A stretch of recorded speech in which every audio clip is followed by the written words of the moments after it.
Bersyukur PSIS bisa pulang dengan poin, Agius jujur akui PSIS bisa kalah.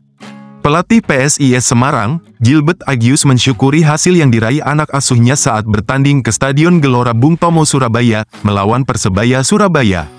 Dalam laga yang digelar, Rabu, tanggal 12 Maret tahun 2025 itu Persebaya unggul dulu di menit ke-45 melalui Francisco Rivera yang kemudian diselas PSIS di penghujung laga lewat Septian David Maulan. Ini laga sulit karena bermain di kandang lawan dengan dukungan penuh supporter lawan, tapi kita syukuri hasil 1 poin ini, kata Agius dalam keterangannya usai laga.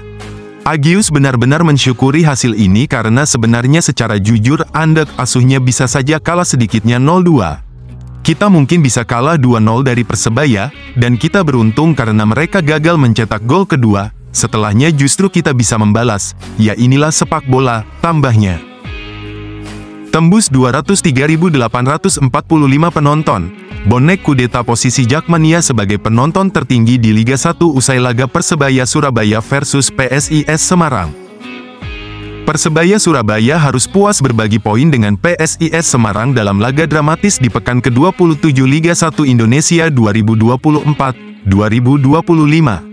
Meski gagal meraih 3 poin, Persebaya Surabaya tetap mendapat kabar baik dari sisi lain, dukungan luar biasa bonek di Stadion Gelora Bung Tomo resmi menjadikan mereka sebagai supporter dengan jumlah penonton terbanyak di Liga 1 Indonesia musim 2024-2025. Total 203.845 penonton telah memadati Gelora Bung Tomo sepanjang musim ini. Angka fantastis tersebut membuat bonek sukses menggeser Jakmania yang sebelumnya memegang rekor jumlah penonton terbanyak. Jakmania, yang mendukung Persija Jakarta, kini harus puas berada di posisi kedua. Mereka mencatatkan total 194.029 penonton di Jakarta International Stadium yang berkapasitas 82.000 penonton. Keberhasilan bonek mendominasi jumlah penonton ini menjadi bukti nyata kecintaan dan loyalitas mereka kepada Persebaya Surabaya. Meski Gelora Bung Tomo hanya berkapasitas 46.806 penonton, rata-rata kehadiran bonek mencapai 14.560 penonton per laga.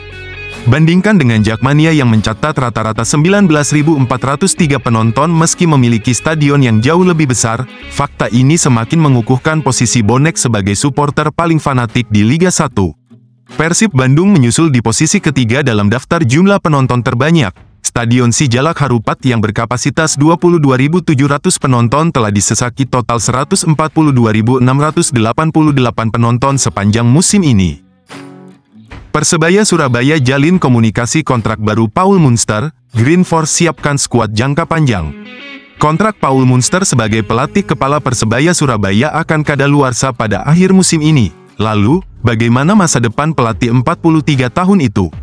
Sampai saat ini belum ada tawaran kontrak baru untuk Coach Munster, kata Direktur Operasional Persebaya Chandra Wahyudi kepada Jawa Post.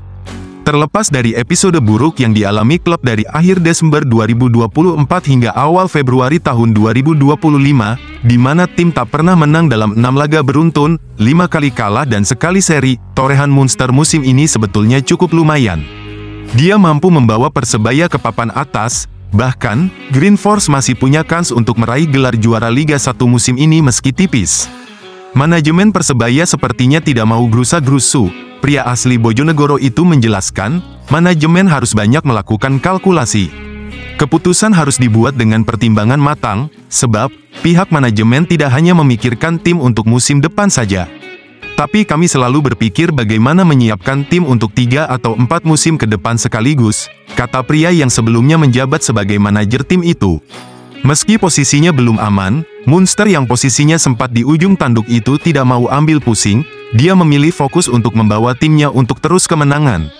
Saya sudah 20 tahun bekerja di sepak bola, baik sebagai pemain maupun pelatih, jadi saya harus profesional. Saya harus sepenuhnya fokus untuk tim ini, tegas pelatih asal Irlandia Utara itu.